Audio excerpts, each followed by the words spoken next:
O cheiro chegava antes dele. Antes mesmo que os criados abrissem a porta de madeira pesada, o fedor já tomava os corredores. Um misto de carne podre, pus quente e urina envelhecida. Era o corpo de um rei. Era o corpo de Henrique VIII. Imagine um homem tão inchado que suas pernas mal cabiam nas calças feitas sob medida, tão pesado que precisava de uma engenhoca especial para ser içado da cama. Um rei que governava uma nação, mas que não conseguia mais se mover sem gritar. Agora imagine esse homem em silêncio, porque até o som da própria dor se tornara um aviso de fraqueza. Ninguém devia ouvir, ninguém devia saber. Se você acha que já viu Decadência, espere, essa história só começa. Já deixa o like, se inscreve agora, porque vamos descer juntos pelos corredores fétidos do fim do homem que reinou com punho de ferro. E no fim, você vai me dizer: mereceu? Henrique VIII não era mais o jovem atlético que galopava em armaduras reluzentes e decapitava esposas com elegância política. Aos 55 anos, ele estava irreconhecível, pesando mais de 180 quilos, com úlceras nas pernas que nunca cicatrizavam e uma ferida aberta tão profunda que os médicos podiam ver o osso. A infecção era tão intensa que, mesmo com panos embebidos em vinagre e ervas, o quarto real se tornara um túmulo vivo. A porta era vigiada dia e noite, mas não para protegê-lo. Era para impedir que os sons vazassem, gritos, súplicas, delírios. À noite, Henrique berrava nomes, alguns de suas esposas mortas, outros de traidores já executados. Às vezes, apenas uivava. O medo não vinha apenas do que ele era, mas do que ele ainda podia fazer. Os médicos, impotentes, limitavam-se a aplicar compressas de pano e rezar. Um deles sugeriu amputar a perna apodrecida. Henrique o mandou prender por conspiração contra o corpo real. Outro propôs usar sanguessugas. Não se ouviu mais falar dele. A corte caminhava em silêncio. Qualquer comentário fora do tom podia ser considerado traição.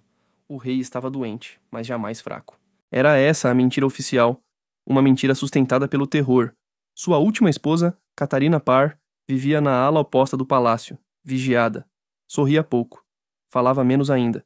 Henrique a chamava quando queria companhia, mas os encontros eram breves. Ele a fitava com olhos fundos, amarelados, como se buscasse nela uma lembrança que já se perdera. Às vezes, chorava sem lágrimas. Outras vezes, apenas mandava que ela fosse embora e ordenava que limpassem o chão onde ela pisara.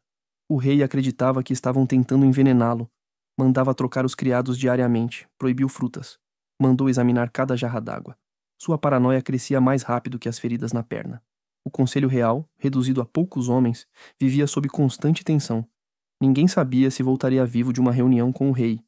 Henrique os recebia deitado, com travesseiros empilhados atrás das costas, e falava com a respiração ofegante. Cada frase vinha entrecortada por suspiros e engasgos, mas as ordens eram claras, violentas, definitivas. Se ela me trai, arda com ela. Se eles falam de mim, arranquem-lhes a língua. Meu filho, meu trono, não deixem que o roubem. Ele se referia a Eduardo, seu único filho homem, um menino ainda frágil, criado à distância. Henrique temia que o matassem antes de subir ao trono. Mandou cercar os aposentos do filho com homens armados, não para protegê-lo do povo, mas da própria corte. A única coisa mais instável que o corpo do rei era seu temperamento. Na manhã do 4º dia de janeiro, um criado entrou no quarto para trocar as compressas da perna. Ao puxar o pano, a pele se abriu em dois. Um jato de pus e sangue espirrou no teto. O rapaz desmaiou. Outro criado, ao tentar ajudá-lo, escorregou no sangue e quebrou o braço. Nada disso foi reportado à cidade. O povo precisava acreditar que o rei ainda governava, mas os corredores já sabiam. O rei estava apodrecendo de dentro para fora. E todos se perguntavam: quem será o próximo a cair junto com ele? Na corte de Henrique VIII já não se andava. Se escorregava em silêncio, com o olhar baixo e o estômago revirado. Havia um código invisível entre os criados, conselheiros e cortesãos. Jamais encarar o rei diretamente. Jamais comentar sobre o odor que dominava o palácio. E, acima de tudo, jamais mencionar a palavra morte. Porque Henrique ainda reinava. Ainda era Sua Majestade. Mesmo deitado, mesmo gangrenado, mesmo com as pernas negras de pus, era um homem que mandava cortar cabeças com um aceno, e ninguém queria ser o próximo. A paranoia era a única chama ainda viva na mente do rei. Já não confiava em ninguém, nem nos criados, nem nos conselheiros, muito menos na família. Uma vez por semana, ordenava uma limpeza total de sua câmara. Todas as tapeçarias retiradas, todos os móveis afastados, tudo vasculhado. Procuravam veneno, escutas, túneis. Nada era encontrado.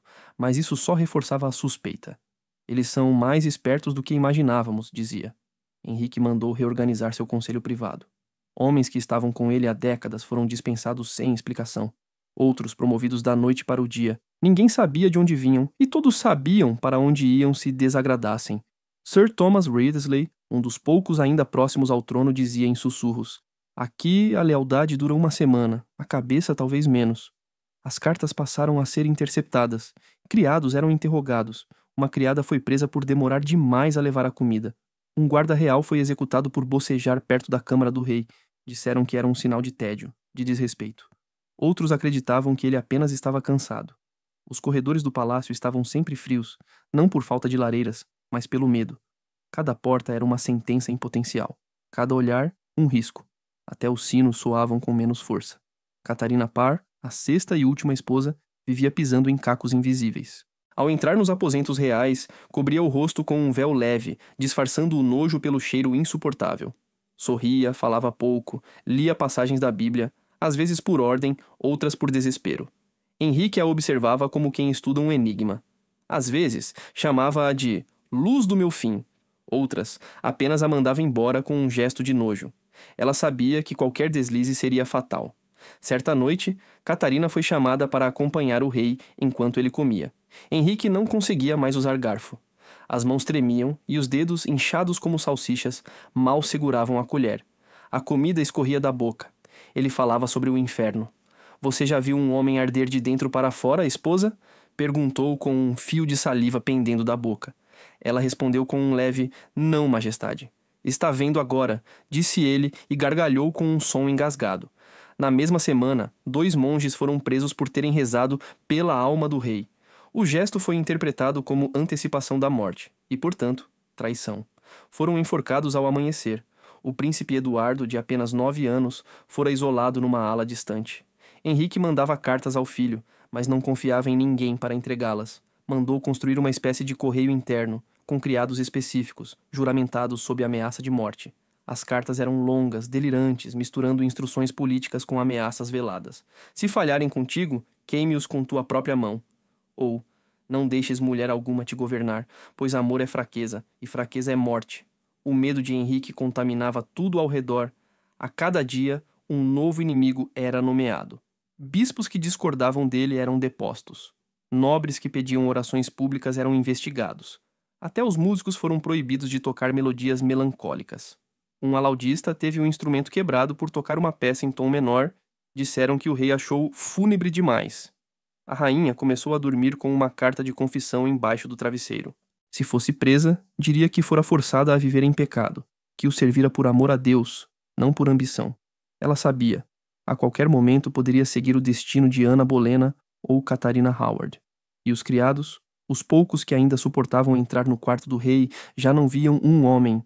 Viam um espectro, uma massa de carne, ossos e medo que governava pela lembrança de sua força e que agora apodrecia, mais rápido do que a Inglaterra podia aguentar. Henrique VIII já não se levantava. Sua cama havia se transformado em trono e prisão. O colchão, encharcado de suor e secreções, precisava ser trocado quase diariamente, e mesmo assim, o odor era tão forte que criados mais jovens desmaiavam ao entrar no aposento. Os mais velhos, endurecidos por anos de serviço, prendiam a respiração e cobriam o rosto com panos embebidos em ervas. Mas nada escondia o cheiro da morte. As pernas do rei eram montanhas de carne inchada, cobertas por úlceras purulentas. A maior delas, na coxa esquerda, tinha o tamanho de uma mão aberta e nunca fechava. A pele ao redor era negra, dura como couro queimado, e no centro havia uma cratera aberta, onde o pus borbulhava como água podre.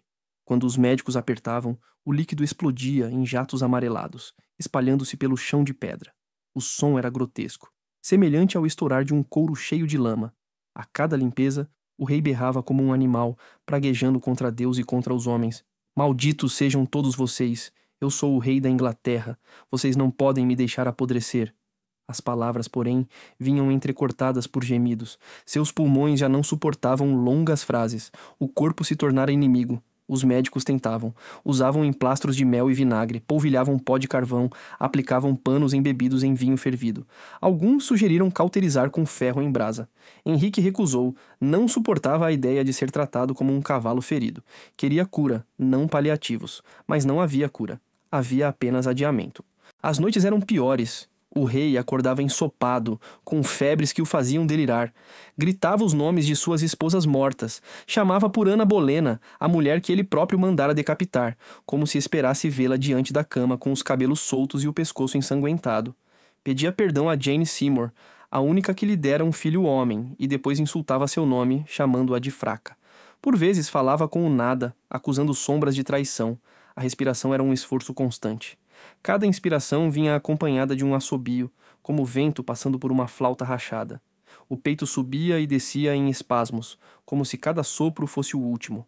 A cada tosse, o lençol se enchia de manchas escuras. Sangue misturado a bile. A alimentação era um espetáculo grotesco. Embora seu corpo rejeitasse a maioria dos alimentos, Henrique insistia em banquetes noturnos. Mandava trazer carne de caça, cerveja, tortas pesadas. Mastigava devagar, a boca cheia de feridas, cuspindo pedaços no prato. Muitas vezes vomitava logo depois, mas exigia mais comida. Um rei deve comer como um rei, dizia. Os criados cumpriam a ordem, mesmo que cada refeição terminasse em vômito, suor e mais pus. A corte comentava em silêncio que o rei estava literalmente se desmanchando. Havia manchas roxas pelo corpo, bolhas que estouravam sozinhas, dedos sempre úmidos de secreções. Um dia, ao tentar assinar um documento, a pena escorregou de suas mãos e manchou o papel com sangue vindo da própria pele rachada da palma. Os sinos da capela do palácio dobravam mais vezes que o normal, mas não por ele.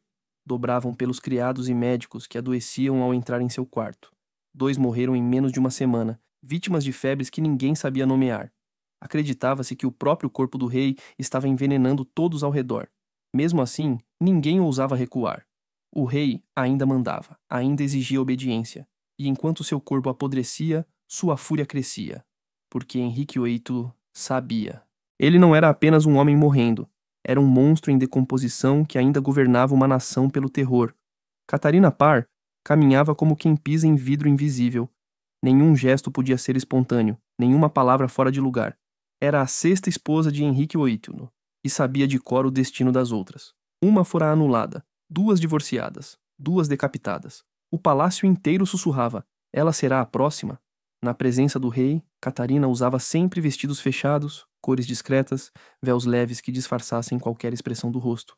Sentava-se na beira da cama dele, lia salmos em voz baixa, respondia com sim, majestade, e como desejar, majestade. Era mais capelã do que esposa, sabia que qualquer sombra de cansaço no olhar poderia ser interpretada como traição. Henrique oscilava entre carinho e ameaça. Em alguns dias, chamava-a de meu anjo de misericórdia, pedia que segurasse sua mão, chorava em silêncio enquanto ela lia passagens sobre perdão divino. Em outros, cuspia nela, chamava-a de hipócrita, acusava-a de rezar por sua morte. Você também me trai, Catarina? Vai se juntar às putas que já mandei para o cadafalso? A rainha tremia por dentro, mas sorria por fora. Respondia sempre com humildade. Não, majestade, eu rezo pela sua vida e pela sua glória eterna. Era o único escudo possível. Nos bastidores, Catarina mantinha contato secreto com estudiosos protestantes. Lia livros proibidos, escrevia cartas cifradas. Sua fé e sua mente eram maiores do que a gaiola dourada em que vivia, mas qualquer descoberta significaria a fogueira. O rei desconfiava de tudo. Mandou vasculhar seus aposentos. Encontraram manuscritos em latim. Catarina, com sangue frio, disse que eram apenas exercícios de devoção e sobreviveu, por um fio. O maior risco veio numa manhã de verão. Henrique, febril e furioso, recebeu um relatório de que a rainha havia questionado dogmas católicos em uma conversa privada. Mandou preparar uma ordem de prisão. Os guardas já estavam prontos. Catarina soube, por um criado leal, e correu até o quarto real. Caiu de joelhos, chorando, beijando as mãos inchadas do marido. Eu apenas falava para aliviar suas dores, majestade, para distraí-lo do sofrimento. Nunca ousei discutir fé com o escolhido de Deus. Henrique olhou para ela por longos segundos. Então riu. Um riso engasgado, doente. Boa jogada, mulher. Você quase perdeu a cabeça. Cancelou a ordem, mas a lembrança pairou no ar como espada invisível. Catarina nunca mais dormiu em paz. As noites ao lado dele eram um suplício. O corpo do rei exalava calor, pus e sangue. Ele gemia, tremia, agarrava-se a ela como uma criança assustada. Às vezes, adormecia em seus braços, babando e tossindo. Outras vezes, despertava aos gritos, empurrando-a para o chão. Sai! Sai de perto! Você é Ana, voltou para me amaldiçoar. Ele via nos delírios as cabeças das esposas que ele mesmo mandara cortar. Catarina suportava tudo em silêncio, mas ao sair do quarto vomitava em bacias escondidas. A cada encontro sentia que carregava a própria sentença no pescoço. Nos corredores, cortesãos cochichavam. Se o rei morrer, o que será dela? Alguns acreditavam que seria executada para evitar intrigas. Outros diziam que se tornaria regente do jovem Eduardo. Mas ninguém ousava perguntar em voz alta. Ninguém queria ser o primeiro a saber a resposta. Na solidão, Catarina escrevia em diários secretos. Eu vivo entre a fé e o medo. Se Deus existe, que me dê forças para atravessar esta noite, e a próxima, e a próxima. Henrique a observava como se observasse um espelho rachado, uma mistura de necessidade e desconfiança. Precisava dela, odiava precisar.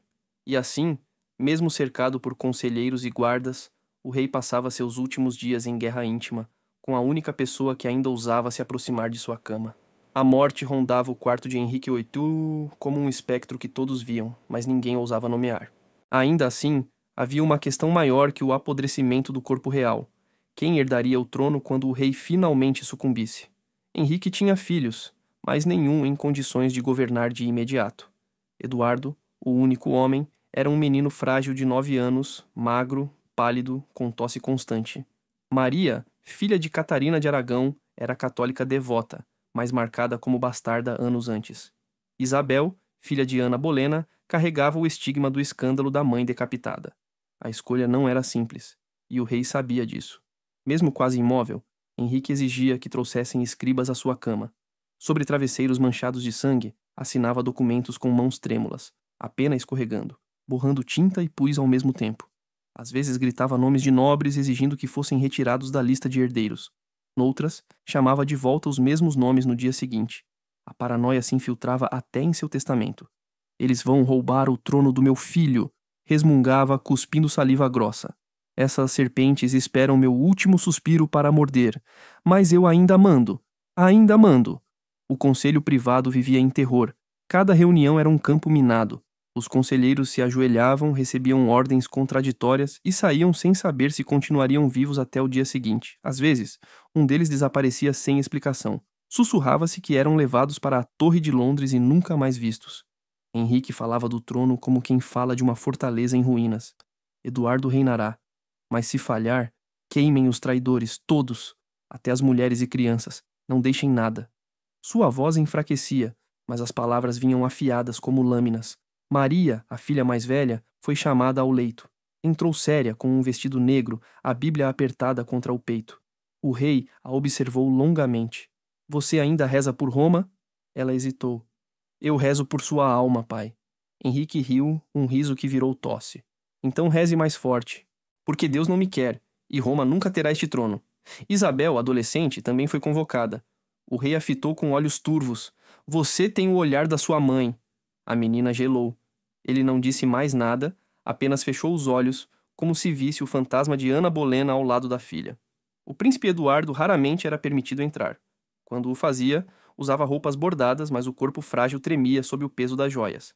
Henrique o puxava pela mão, deixando manchas de sangue seco no braço da criança. Você é meu legado. Você não pode falhar. Se falhar, o inferno virá sobre nós. Eduardo, assustado, apenas balançava a cabeça. Nos bastidores, nobres disputavam poder como abutres rondando uma carcaça. Cada um queria ser regente do jovem Eduardo. Cada um murmurava lealdade ao rei, mas sonhava com a própria ascensão. Henrique sabia. Eles me sorriem e já cavam minha cova, dizia com um suspiro carregado de pus. A sucessão se tornara não apenas uma questão de futuro, mas uma maldição presente. O rei, entre febres e delírios, escrevia e rasgava ordens, mudava nomes, riscava alianças. Seus últimos dias eram uma guerra contra o tempo e contra a própria desconfiança. O trono da Inglaterra já não era símbolo de poder. Era um assento encharcado de sangue, esperando a próxima vítima. A noite no palácio não era feita de silêncio, mas de lamentos. Enquanto a cidade dormia, os corredores de Whitehall ecoavam com os gritos do rei. Criados tapavam os ouvidos com panos. Guardas trocavam olhares, rezando em segredo. Ninguém queria estar de serviço nas câmaras reais após o pôr do sol. Henrique VIII não dormia. Gemia, urrava, chamava nomes de mortos. Via espectros. Ana, és tu? Veio me buscar? Murmurava, olhando para o teto como se a segunda esposa, decapitada por sua ordem, estivesse ali, sorrindo sem cabeça. Às vezes, estendia a mão, tentando tocar algo que só ele via. Em outras noites, chamava por Jane Seymour, a única esposa que lhe dera um herdeiro. Por que partiu? Deixou-me sozinho neste inferno. Chorava como uma criança, mas logo transformava as lágrimas em fúria, cuspindo maldições contra Deus, contra Roma, contra o próprio sangue. Os delírios eram alimentados pela febre, o corpo ardia, a pele brilhava de suor e as feridas supuravam ainda mais. As úlceras em suas pernas se abriam sozinhas, soltando jorros de pus que encharcavam lençóis e espalhavam o fedor pelos aposentos. Os médicos trocavam panos durante a madrugada, mas já não havia tecido limpo o suficiente. O quarto do rei era um necrotério em vida. A cada crise, Catarina Parr era chamada. Deixava sua cama, vestia-se às pressas e entrava na câmara real, onde o ar era sufocante. Sentava-se perto, lia salmos, segurava a mão dele. Henrique às vezes a confundia com outra, chamando-a por nomes errados. Outras vezes cuspia nela. Traidora, você ri do meu sofrimento. A rainha suportava calada. Sabia que uma palavra errada podia custar-lhe a vida. Os guardas relatavam que, certa madrugada, Henrique começou a gritar sozinho. Eles vieram! Eles estão sob a cama! Cortem-lhes a garganta! 2 soldados se ajoelharam para verificar. Nada encontraram além de ratos, gordos de tanto se alimentar dos restos que escorriam do corpo do rei. A febre o fazia alternar entre lucidez e delírio. Em raros momentos falava de política, ordenando execuções ou revendo testamentos. No instante seguinte, gritava para as sombras e implorava que o fogo fosse apagado. Tirem-me daqui, estou queimando. Os criados murmuravam que ele já sentia as chamas do inferno. Na 5ª noite de janeiro, a mais terrível de todas, Henrique levantou-se parcialmente na cama. O corpo inchado não deveria se mover, mas ele ergueu os braços e bradou: Eu sou o rei da Inglaterra. Nem Deus pode me derrubar. A força durou segundos. Logo caiu, desmoronando em cima dos lençóis ensanguentados. Ficou imóvel. Todos pensaram que havia morrido. Mas não. A respiração voltou, pesada, ruidosa, como o sopro de um fole quebrado. Os olhos turvos se abriram novamente. Ele murmurou algo em latim que ninguém compreendeu. Desde aquela noite, ninguém mais duvidava. O rei estava sendo consumido não apenas por doença, mas por fantasmas que ele mesmo criara. O palácio inteiro tremia, porque se Henrique já vivia no inferno, ainda assim tinha poder de arrastar muitos com ele. No final de janeiro, a sala de audiências de Whitehall foi transformada em uma câmara improvisada. Não havia mais como levar Henrique VIII ao trono ou ao grande salão. O trono agora era sua cama, e foi em torno dela que o conselho privado se reuniu pela última vez diante do rei. A cena era grotesca. O monarca repousava sobre travesseiros manchados de pus e suor, o corpo inchado a ponto de estourar as costuras da túnica. A respiração vinha em estalos, cada suspiro acompanhado por um chiado úmido. O fedor era tão intenso que os conselheiros escondiam lenços embebidos em vinagre sob o nariz. Mesmo assim, tentavam manter a compostura. O rei exigira que trouxessem os documentos finais sobre a sucessão. Ele os segurava com dedos inchados, tremendo, a tinta borrando-se com o sangue que escorria das rachaduras da pele. Eduardo será rei, repetia entre tosses. Ninguém contestará. O duque de Norfolk tentou argumentar sobre garantias para Maria e Isabel. Henrique o interrompeu com um rugido que virou tosse sanguinolenta. Cale-se, você fala demais. O duque se ajoelhou imediatamente, tremendo. Sabia que uma palavra a mais poderia significar a prisão, ou a execução, mesmo nos últimos dias do rei. Catarina Parr estava presente, imóvel, com o véu cobrindo metade do rosto. Henrique a fitava de tempos em tempos, desconfiado. Você ainda reza por mim, mulher? Perguntou. Ela assentiu suavemente. Sempre, majestade. Ele gargalhou com um som áspero. Pois reze mais. O diabo está à porta. O ar no quarto era insuportável. As janelas estavam fechadas por ordem do rei, que temia correntes de ar, dizia que elas traziam veneno. O calor e o odor de carne em decomposição faziam alguns conselheiros suar frio. Um deles, mais jovem, não suportou. Desmaiou aos pés da cama, tombando sobre os papéis do rei. Henrique não se irritou, riu. Um riso rouco, cavernoso. Vejam! Até os vivos caem diante de mim. Eu ainda sou o terror da Inglaterra. O secretário tentou guiar a mão do rei para uma última assinatura, garantindo a ordem da sucessão. Henrique segurou a pena como quem segura uma espada invisível. Arranhou o pergaminho com traços tortos, manchando-o com sangue que pingava de seus dedos. Está feito, murmurou. Mas ninguém sabia ao certo o que estava escrito. As letras eram borrões, as palavras quase ilegíveis. Alguns acreditavam que aquilo não tinha validade. Outros juravam que era a vontade final do rei. Quando o encontro terminou, os conselheiros saíram em silêncio absoluto. Nenhum comentário, nenhum olhar.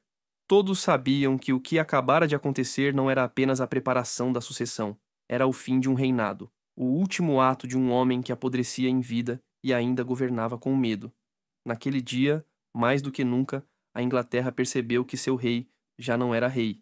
Era uma carcaça falante, um cadáver que ainda assinava ordens, um espectro de autoridade mantido em pé pelo terror. E o pior, ninguém ousava dizer em voz alta que a morte já estava ali, sentada ao lado da cama, esperando apenas o último suspiro. Na madrugada gelada de 27 de janeiro de 1547, o palácio parecia suspenso no tempo.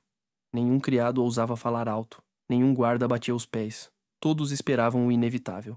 Henrique VIII estava no limite. Deitado, imóvel, seus olhos semiabertos refletiam a luz fraca das velas. O peito arfava em movimentos desiguais, como se cada respiração fosse arrancada à força. A pele estava azulada em alguns pontos, amarela em outros. As pernas inchadas já não tinham forma humana. Eram colunas de carne podre. A ferida na coxa escorria lentamente, deixando um rastro constante de pus e sangue no lençol. Os médicos estavam presentes, mas impotentes. Um deles sugeriu chamar um padre para a extrema unção. O rei, em um lampejo de lucidez, ouviu. Não, não ousam trazer Deus para cá. A voz era baixa, gutural, mas clara. Todos se entreolharam. Era um rei recusando a própria salvação. Catarina Parr entrou em silêncio. Sentou-se ao lado da cama, segurando uma Bíblia fechada. Não teve coragem de abrir. O rei a olhou por alguns segundos. Os lábios se moveram, mas não saíram palavras. Apenas um suspiro longo que pareceu carregar séculos de fúria. Em seguida, o delírio voltou. Henrique começou a murmurar nomes. Ana, Catarina, Jane, Maria, Isabel. Cada nome vinha com um tom diferente, ora súplica, ora acusação. Ele parecia falar com as esposas mortas, com as filhas vivas, com fantasmas que só ele via. Por volta das 3 da manhã, o silêncio foi quebrado por um som terrível. O corpo do rei se arqueou e soltou um rugido profundo, não humano. O cheiro no quarto se intensificou. Os criados recuaram, alguns caindo de joelhos. O rei parecia lutar contra algo invisível, como se forças puxassem sua alma em direções opostas. Um padre foi finalmente chamado. Aproximou-se com um crucifixo, murmurando orações. Henrique o olhou com fúria. Tentou erguer a mão, mas só conseguiu levantar alguns dedos. Murmurou uma frase quase inaudível. Deus não me terá. O padre recuou, pálido. O corpo do rei tremia em espasmos. A boca se abriu, escorrendo sangue e saliva. Os olhos se reviraram, ficando brancos por segundos. Depois voltaram, fixos no teto. Ele tentou falar de novo. Sou o rei. Mas a frase morreu no ar. Pouco depois, um silêncio sepulcral tomou o quarto. A respiração cessou. Os olhos permaneceram abertos, a boca entreaberta, congelada em uma expressão de desafio. Nenhum criado ousou fechar-lhe os olhos. Henrique VIII, o homem que desafiara papas, decapitara esposas, incendiara mosteiros e governara pelo medo, havia morrido em sua cama, sem arrependimento, sem confissão, sem perdão. Mas mesmo morto, ele ainda dominava a sala. O terror não havia acabado. Porque agora restava a pergunta. Quem ousaria tocar o corpo do rei? A morte de Henrique VIII não trouxe alívio imediato. O quarto permaneceu fechado por horas, enquanto médicos, conselheiros e criados se entreolhavam sem saber o que fazer. O rei estava morto, mas ainda impunha medo. Ninguém queria ser o primeiro a tocar seu corpo. Finalmente, 2 criados foram escolhidos à força. Entraram cobertos com mantos, lenços no rosto embebidos em vinagre. Aproximaram-se lentamente, como se o cadáver pudesse se erguer a qualquer momento. O corpo estava quente demais para um morto. Inchado, vermelho, emanava um fedor insuportável. Ao tentar movê-lo, ouviram um estalo úmido. A pele da coxa se rompeu, liberando um jorro de pus que se espalhou pelo chão. Um dos homens vomitou. O outro desmaiou. Decidiram adiar o embalsamamento. O corpo foi coberto com mantas pesadas e deixado no quarto fechado. O calor do palácio acelerava a decomposição. Em menos de um dia, a carne começou a se soltar. Manchas negras surgiram no peito e no rosto. A boca, entreaberta, liberava líquidos que escorriam pelo queixo. No segundo dia, o cheiro era tão penetrante que os guardas do corredor não conseguiam respirar. Chamaram monges para rezar, mas até eles recuaram diante do odor. Um deles murmurou: "É o inferno saindo pela pele." Quando finalmente tentaram transportar o corpo para o caixão, o horror aumentou. O peso era descomunal. 6 homens não conseguiam levantá-lo sem esforço extremo. O caixão, feito de madeira reforçada, quase não comportava o corpo inchado. Ao colocá-lo dentro, mais líquido escorreu, manchando as roupas cerimoniais preparadas para o enterro. O caixão foi fechado às pressas e lacrado com cera. Mas nada conteve o que viria. Durante o transporte para Windsor, onde seria enterrado, o calor do percurso fez a decomposição acelerar. Testemunhas contaram que, em uma das paradas, ouviu-se um estalo alto dentro do caixão, seguido de um jorro de sangue e fluidos que vazaram pelas frestas. Alguns disseram que cães foram vistos lambendo os líquidos na estrada. O boato se espalhou rapidamente. O corpo do rei havia explodido em seu caixão. A corte tentou silenciar, mas a lenda correu pela Inglaterra. Para muitos, aquilo era sinal divino. O monarca que passara a vida desafiando Deus havia recebido, mesmo morto, o juízo da decomposição mais vergonhosa. No velório, poucos ousaram se aproximar. O caixão permanecia fechado, cercado de guardas. As cerimônias foram rápidas, silenciosas. Nenhuma lágrima pública, apenas o medo de estar diante de algo que ainda parecia vivo. E enquanto o corpo de Henrique apodrecia em sua caixa lacrada, os corredores do palácio já ecoavam conspirações, porque a carne do rei estava morta, mas sua sombra ainda sufocava os vivos. Henrique VIII fora enterrado, mas a Inglaterra não respirava aliviada. Sua morte não trouxe paz. Trouxe silêncio, e silêncio pesado, como o de um campo depois de uma batalha, onde apenas os corvos ousam falar. O corpo jazia em Windsor, ao lado de Jane Seymour, a esposa que lhe dera um herdeiro. Mas a mente coletiva do reino não repousava. A memória do rei era feita de sangue, monges enforcados, nobres decapitados, esposas destruídas, igrejas saqueadas. O povo murmurava que seu espírito caminhava nas noites frias, arrastando as correntes de ferro que haviam prendido tantos inocentes. Diziam que nas semanas após o enterro, guardas de Windsor ouviram batidas vindas do túmulo. Outros juravam ter visto uma figura enorme, deformada, atravessando os corredores do castelo. "Ele não descansa", murmuravam os monges.